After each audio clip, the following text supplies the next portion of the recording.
Morning, Paul. Morning, Jeremy. When I spoke to you a couple of weeks ago, you said you're fully focused on Stoke and fully focused on the next game, but you can admit it now, when the draw was made, this must have excited you. Yeah, I think it excited everybody at the club. You know, obviously, previous times I think we only played Man United, so yeah. I mean, I think when you get past the third round, like any other team, Jamie, you want to get one of the big boys. Fortunately for me, it was one of the teams that I've had spent 6 years there. So yeah, of course, it's something that you know, subconsciously you try not to think about, but it's always in the back of your mind. You know, but to be honest with you, for me, it wasn't.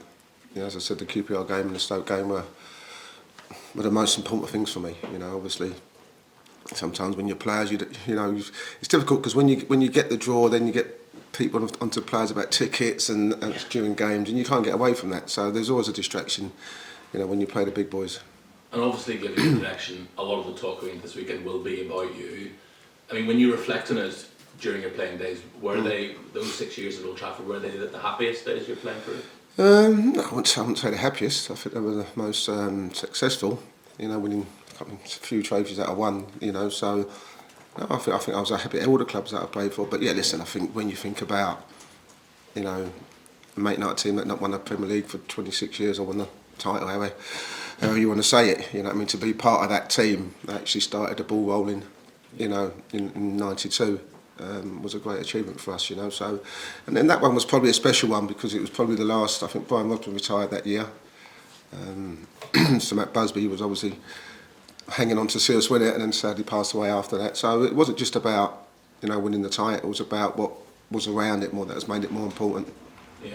When I spoke to Tom about it a couple of weeks ago, I mean, obviously he was only a toddler when you left. Thomas, you mean? Yeah, Thomas. Sorry. So he doesn't remember being at Old Trafford, obviously, but he did draw my attention to a video of him and Kasper, Schmeichel and Alex Bruce playing football in the corridors of Old Trafford, which is fantastic. No, it's just amazing, and to think, you know, obviously, you know, Peter Schmeichel for me was probably the best goalkeeper of all time, in my opinion, and to see Kasper go on and do what he's doing. And even Alex Bruce to a certain degree, and they were all good mates. You know, we lived around the corner from each other in Bremel, so yeah, it's a nice feeling. Is there still an old boys circuit? Do you meet up and have a pint, or is there WhatsApp? I haven't got time, Jamie. You know, No. no, I haven't got time. Listen, I still speak a lot to Giggsy. You know, we're best mates, so we still have a lot of time on the phone. And obviously Bruce is now swanning away on off holiday all the time, so every time Claire speaks to his wife Janet, they're either in Cape Town or Barbados. So, but listen, I think we all know as a group what we achieved, and I still maintain that team, that 93-94 team that won the double, for me was probably the best team. Yeah. Just one final one from me.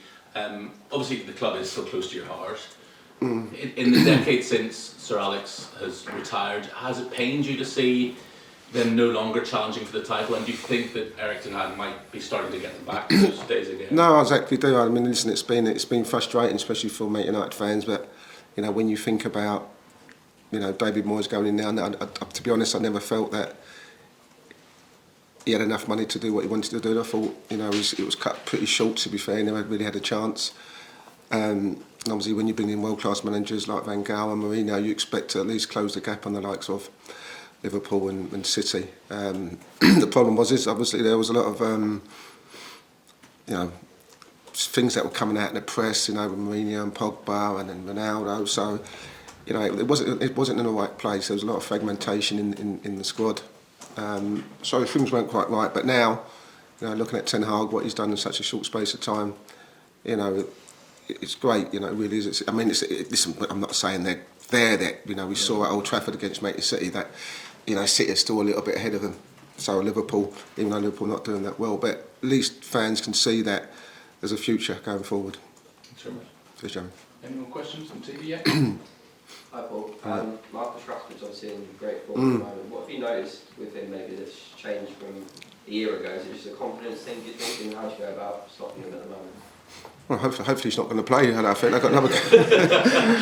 I was a bit disappointed they won 3-0 last night because I was thinking that he might play against us now because that tie looks like it's more or less over. So, but listen, I think Marcus Rashford. I think, you know, like any player, it's all about confidence. It's all about the right manager coming in, noticing how to, you know, to build confidence. It's never easy because we saw the last 2 years that he'd lost a bit of confidence, whether it was because I don't know the reason behind it why people do lose confidence. We all lose confidence at some way or form, you know. So, but to see him doing what he does best is great for Man United. It's great for Man United fans.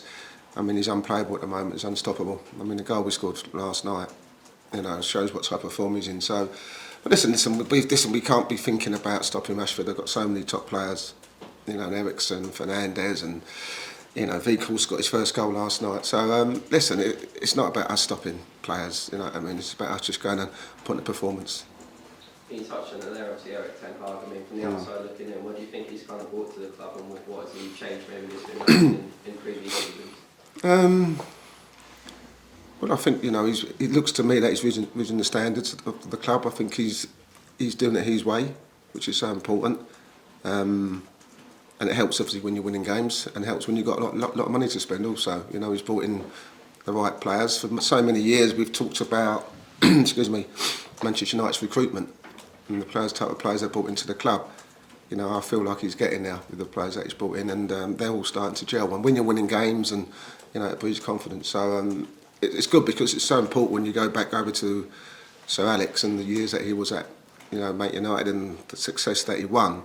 It's so important to have that stability. You know, you can't keep chopping and changing managers anywhere. Excuse me. And Man United have done that too often in the last 4 or 5 years. So hopefully he's here for a long time. People talk about cup runs sometimes being a distraction from the league, but do you think it can have the opposite effect and help your league form in terms of building momentum and things like that? Well, as I said, sometimes it's a strange one because I always felt this was a bit of a distraction. You know, our priority, as these guys know, is to stay in this league, and it's not going to be easy. So, but listen, I think it's something that, you know, can either. I mean, training's been great this week. Everyone's running about. I've never seen them run about before. They're trying to make sure in the first 11, which is obviously not going to be easy to choose. But yeah, listen, any type of full performance will give us confidence going into the Watford game. I think players still dream of winning the FA Cup. Obviously, I know the tournament's changed a bit, hasn't it, since maybe with the money that's on sharing the Premier League and stuff. Maybe that's taken priority for a lot of teams. It has, and it's a shame really, because obviously me as a kid growing up in school in the playgrounds, we used to play a game called Wembley in the playgrounds, and it was about lifting the FA Cup. It wasn't about winning the Premier League. It was just about getting to Wembley, walking up the Royal Steps, you know, and receiving that trophy. So it was so important to us, probably more important than the league at the time. Nowadays, obviously with the finances in the Premier League and the Champions League, it seems to take a back step. But for people like us at Reading, for the fans, you know, you've always got to dream. And you know, the FA Cup's about giant killing. You know, that's what it's about nowadays. We know eventually, listen, it's very rare you're going to get a Wigan, you know, win it or something like that. It doesn't really happen nowadays. It's normally the big sides. But you know, for us, it's about giant killing. So we've got an opportunity to do that. So before the 4th round draw, you said Manchester United away would be your dream draw. So I did. So who do you want in the 5th round? Man City would be nice. Pick them off one by one. Yes. Are you preparing for this in the same way as Stoke last week and Watford next week, or does the homework change because of the profile of the game? No, I think you just got to, you know, prepare for it as much as you can. I think it's always difficult when you against these ties, because the gentleman up there mentioned about Rashford and, you know, Fernandes and all those top players, and you know, you're kind of thinking, are they going to play? You know, they've got another game on Wednesday against Forest, so you're trying to actually guess what team he's going to put out. You know, yesterday you brought on a couple of young kids, Ganacho and Elanga. Will they play? So, but what you've got to prepare for really in anything, forget about Manchester United. You've got to prepare for the atmosphere. You know, there's going to be probably 70,000 fans there. Saturday night, 8 o'clock. You know, and you've got to prepare to deal with the atmosphere of what Old Trafford brings, you know, and that's something that a lot of these players, or probably most of them, haven't experienced, you know, so it's more about that mentally than actually playing a game. Yeah, one of the cliches I hear a lot of is play the game, not the occasion. Is that something? So that's something you're aware of and trying to get the team ready for mentally. It's tough, as I said, because you know, unfortunately for me, I've been one of the lucky ones to walk out Old Trafford. I was in the full house, and it can be intimidating, and sometimes you can. You know, when you've not done it before, you kind of get stuck in the lights, and you think the awe of it, and you walk out and see the size of it, and you know that can affect your performance. You know, as a player. So these are the things that I'll be talking to my players about. You know, what I've experienced, what you're going to experience, how you've got to deal with it, and just be quite relaxed. As I said, there's no pressure on us to go and win the game. Obviously, I want to win the game. I'm not going there for a sightseeing trip, that's for sure. or not, because some people do. It's a lovely day out or a lovely night out, however you want to put it. But for us, you know, we've got a chance of causing an upset. So for you as a player, obviously you've experienced that many times. For you as a manager, not as often on that really big stage. So your emotions are heading to kick off on Saturday night. Is it nerves? Is it pride? Is it excitement? How will you feel? Don't know. Listen, I managed there against Blackburn in the cup game. Got beat 5-3. I think Tevez got 4. So that was a good game.